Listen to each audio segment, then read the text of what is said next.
Part 1ல ஆதி ஆண்டாள் 2 பேரும் ஒரு பிளான போடுறாங்க. பாரதியோட பர்த்டேவை செலிப்ரேட் பண்ணலான்னு பிளான் பண்றாங்க. ஒரு சூப்பரான கிஃப்ட்டும் ஆதி வாங்கி இருக்காரு. வீட்டுக்குள்ள போறதுக்கு முன்னாடி மறக்காம நம்ம சேனலை சப்ஸ்கிரைப் பண்ணிருங்க, பெல் பட்டனை ஹிட் பண்ணிருங்க, லைக்கையும் தட்டி விட்டுருங்க.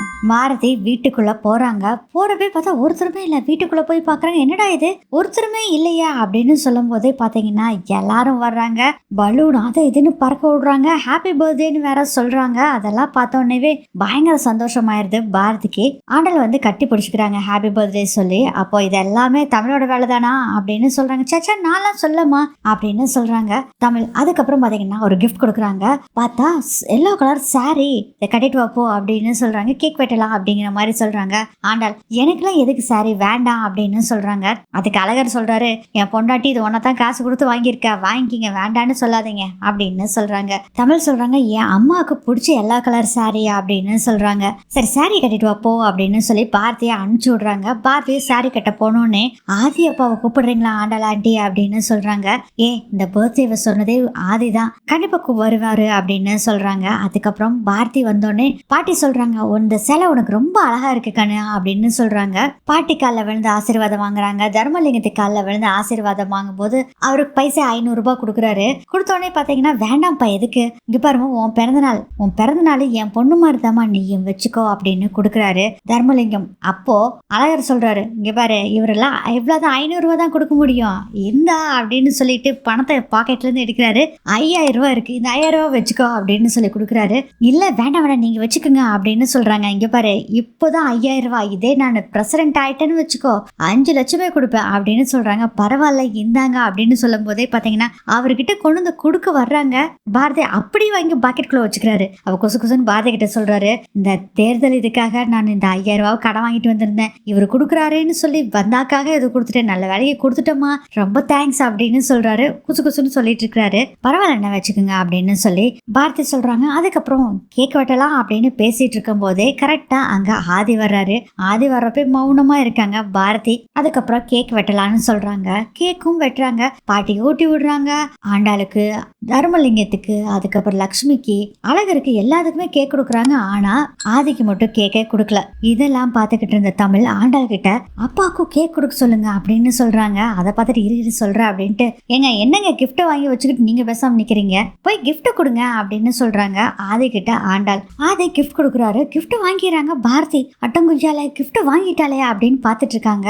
ஆண்டாள் பாரதி கேக்கு கொடு அப்படின்னு ஆண்டாள் சொன்னோடனே கேக் ஒரு பிளேட்ல வச்சு கொடுக்குறாங்க. ஆதியும் அப்படியே பார்த்துக்கிட்டே இருக்காரு. பாரதியும் பார்த்துக்கிட்டே இருக்காங்க. அப்படியே பார்த்தீங்கன்னா ட்ரீம் போகுது. அங்க ஒருத்தருமே இல்ல, பாரதி ஆதி மட்டும் தான் அந்த இடத்துல இருக்காங்க. அங்க யாருமே இல்ல. ஆதிக்கு அப்படியே சிரிச்சுக்கிட்டே பாரதி ஊட்டி விட கேக் ஊட்டி விடுறாங்க. அதுக்கப்புறம் ஆதி அப்படி சந்தோஷமா பாரதிக்கு கேக் ஊட்டி விடுறாங்க. 2 பேரும் அந்த கேக் கிரீம் எல்லாம் முகத்துல தடவிக்கிறாங்க. அப்படியே ரொமான்ஸா கூட்டிட்டு இருக்காங்க. இதெல்லாம் அப்படி நடந்துட்டு இருக்கு. டப்புன்னு முழிச்சிடுறாரு ஆதி. அப்படி பார்த்துக்கிட்டே இருக்க வெறிக்க பாரதியவே பார்த்துட்டு இருக்காரு. அதை பார்த்துட்டு பாட்டி சொல்றாங்க, என்னங்க வெறிக்க கேட்கவே பார்த்துக்கிட்டு இருக்க, கேக்க வாங்கிட்டு சட்டு புட்டுன்னு கிளம்பு அப்படிங்கிறாங்க. அதுக்கப்புறம் தான் சீனனுக்கு வராரு. ஓ சரி அப்படின்ட்டு கேக்க வாங்கிக்கிறாரு ஆதி. அதுக்கப்புறம் இந்த பிறந்த நாள் பார்ட்டி எல்லாம் முடிஞ்சிருது. ஆண்டாள், பாரதி, தமிழ் 3 பேரும் உட்காந்து பேசிட்டு இருக்காங்க. இந்த பிறந்த நாளுக்கு இப்படி பண்ணது ரொம்ப தேங்க்ஸ் அப்படிங்கிற மாதிரி பாரதி சொல்றாங்க. சே இது என்னடி இதெல்லாம் போய் பெருசா பேசிட்டு இருக்க அப்படின்னு சொல்லும் போது, அப்புறம் என்னத்த எங்க அம்மாவுக்கு பிடிச்ச எல்லோ கலர் சாரி வாங்கி கொடுத்துருக்கீங்கல்ல அதனால தான் சொல்றாங்க அப்படின்னு சொல்லி தமிழ் சொல்றாங்க. அதுக்கு பாரதி சொல்றாங்க, ஆமாண்டி எனக்கு பிடிச்ச எல்லோ கலர், அது எனக்கு பிடிச்ச டிசைன்லயே வாங்கி கொடுத்துருக்கு பாத்தியா, அதுதான் சூப்பர் அப்படின்னு சொல்லிக்கிட்டு இருக்காங்க. அப்போ தமிழ் சொல்றாங்க, ஆமா நான் அந்த கிஃப்ட் பிரிச்சு பார்க்கட்டுமா, அது எனக்கு வந்து கிஃப்ட் டி, எதுக்கடி பிரிக்கிறா, அதெல்லாம் ஒன்றும் பிரிக்க வேண்டாம் அப்படின்னு சொல்றாங்க. ஆமா பிரிச்சு பார்க்குற ப்ளீஸ்மா அப்படிங்கிறாங்க. அதெல்லாம் ஒன்றும் வேண்டாம் அப்படின்னு டப்புன்னு எழுந்திரிச்சு போறாங்க. ஆண்டாலையே நீ எதுக்கடி இப்போ எழுந்திரிச்சு போற, ஆமாண்டி நீங்க 2 பேரும் நீ சண்டை போட ஆரம்பிச்சிட்டீங்க அவ்வளவுதான், அதனாலதான் எழுந்திரிச்சு போறேன், எனக்கு தூக்கம் வந்துருச்சு, நான் போய் தூங்குறேன், குட் நைட் அப்படின்னு சொல்லிட்டு அங்கிருந்து போயிடுறாங்க. பாரதி நீ முதல்ல வந்து படுத்து தூங்குவான்னு சொல்லி தமிழை கூட்டிட்டு போய் தூங்க வச்சிடறாங்க. அசந்து தூங்கிடுறாங்க தமிழ். அதுக்கப்புறம் பாத்தீங்கன்னா ஆதி கொடுத்த அந்த கிஃப்ட் இருக்குல்ல அதை அப்படியே எடுத்துட்டு வர்றாங்க. ரூம்ல இருந்து வெளியே வந்து அந்த கிஃப்ட்டை பிரிச்சுக்கிட்டு இருக்காங்க. கரெக்டா அங்க ஆண்டாள் வர்றாங்க. கிஃப்ட்டை பிரிச்சு பாக்குறாங்க. அந்த பாக்ஸ்குள்ள பார்த்தா ஒண்ணுமே இல்ல. என்னடி பாக்ஸ்குள்ள ஒண்ணு இல்லைன்னு பாக்குறியா அப்படின்னு சொல்றாங்க. அப்படி திருத்திட்டு முழிக்கிறாங்க பாரதி. இல்ல அது உனக்கு வந்த கிஃப்ட் தான், ஒன்னும் பிரச்சனை இல்லை, நீ பிரிக்கலாம் தப்பு இல்ல, பிரி அப்படின்னு சொல்றாங்க. பிரிச்சுட்டே கிஃப்ட் இல்ல அப்படிங்கிற மாதிரி பாத்துட்டு இருக்காங்க. என்னடி கிஃப்ட் இல்லைன்னு பாக்குறியா, ஏற்கனவே ஆதி இந்த கிஃப்ட்டை கொடுத்தாச்சு. என்னடி சொல்ற, நீ கட்டியிருக்கே சாரி அது ஆதி வாங்கி கொடுத்த சாரி தான் அப்படின்னு சொல்றாங்க. நான் வாங்கல, அதுதான் வாங்கி என்கிட்ட கொடுத்து இது கொடுக்க சொன்னாரு அப்படிங்கிற மாதிரி சொல்றாங்க. ஆண்டாள் திருத்திருன்னு முழிக்கிறாங்க. பாரதி, என்னடி பர்த்டே அவருக்கு எப்படி தெரியும்னு கேக்குறியா? அவர் ஒய்ஃப் பர்த்டேவும் உன்னோட பர்த்டேவும் ஒன்னாமா. உன்னோட பர்த்டே எப்படி தெரியும்னா நீ தான் பாஸ்போர்ட் கொடுத்தியே ஹெல்ப்புக்குன்னு. இதுக்கு தான் ஊருக்குள்ள எவங்கிட்ட இது மாதிரிலாம் கொடுக்க கூடாதுங்கிறது கொடுத்தல. அதை வச்சுதான் அவர் சொன்னாரு. அவரோட ஒய்ஃபோட கைப்பக்குவம் உன் கைப்பக்குவம் ஒரே மாதிரியாமா, உன்னோட பர்த்டேவும் ஒய்ஃபோட பர்த்டேவும் ஒரே மாதிரியாமா, அதுதான் இதெல்லாம் பண்ணியிருக்காரு அப்படிங்கிற மாதிரி சொல்றாங்க. அதுக்கப்புறம் அங்கிருந்து போயிடுறாங்க. ஆண்டாள் இருந்தாலும் பாரதிக்கு ஒரு சந்தோஷம். ஆதி வாங்கி கொடுத்த கிஃப்ட். அடுத்தது என்னமா அழகரை காமிக்கிறாங்க. சாப்பிட்றதுக்காக உட்காந்துருக்காங்க. பக்கத்துல பாட்டியும் உட்காந்துருக்காங்க. இட்லி எடுத்து வைக்கிறாரு. கடையில வாங்கிட்டு வந்த இட்லி. என்னடா இது ப்ளூ கலரா இருக்குது அப்படின்னு சத்தம் போடுறாரு. என்னடா அப்படிங்கிறாங்க.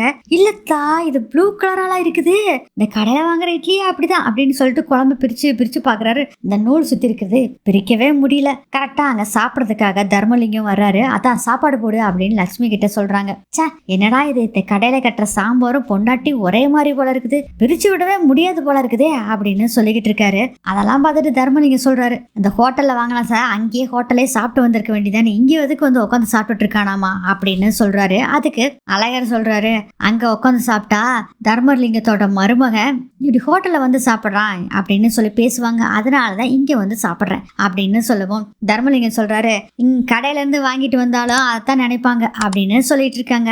தம்பி வீட்டுல சாப்பிடலாம்ல அப்படின்னு லட்சுமியும் சொல்றாங்க. அத்த நான் சொன்னதுதான், நான் எலெக்ஷன்ல ஜெயிக்காம வீட்டுல சாப்பிட மாட்டேன் அப்படின்னு சொல்றாரு. அழகர் நக்கலா பேசிட்டு இருக்காரு. பம்மாத்து கோழி பறந்து பறந்து முட்டை போடுமா, பச்சை பாம்பு படம் எடுக்குமா, 12 ஊர்லயும் 12 ஓட்டு வாங்குவானாங்க கூட தெரியல, இதுல வீண் சவடால் வேற அப்படின்னு சொல்லிட்டு இருக்கிறாரு தர்மலிங்கம். அத மாமாக்கு பிபி சுகர் ஏதாச்சும் இருக்குதான்னு பாருங்க, ஏன்னா சாப்பிடாம கோவத்துல நடுங்கிட்டு இருக்கிறாரு அப்படின்னு நக்கலா பேசணும்னு பயங்கர கோவம் வந்துருது தர்மலிங்கத்துக்கு. என்னடா எனக்கா சுகர் பிபி இருக்குன்னு சொல்ற, இது வைரம் பாஞ்ச கட்டளை, என்னோட உடம்பு இப்பவும் ஸ்ட்ராங்கா தான் இருக்கு, வைரம் பாஞ்ச கட்டை அப்படின்னு சொல்லிட்டு என்னை பார்த்தா சுகர் பிபி வந்தவன் மாதிரியா இருக்கு அப்படின்னு சண்டை போட்டுட்டு இருக்காங்க. இதை பார்த்து லக்ஷ்மிக்கு வேற சிரிப்பு. ஐயோ சிரிச்சா திட்டு வரேன்னு அமைதியா இருக்காங்க. பாட்டி செம்ம கடுப்புல இருக்கு, சும்மா நையின்னு 2 பேர் சாப்பிட விடாம பேசிக்கிட்டே இருக்கானுங்க அப்படின்ட்டு இருக்காங்க. இதோட இந்த எபிசோட் முடியுது. ஹாய் ஃப்ரெண்ட்ஸ், ஆதி பாரதியில பார்ட் 2 பார்க்கலாம் ஃப்ரெண்ட்ஸ்.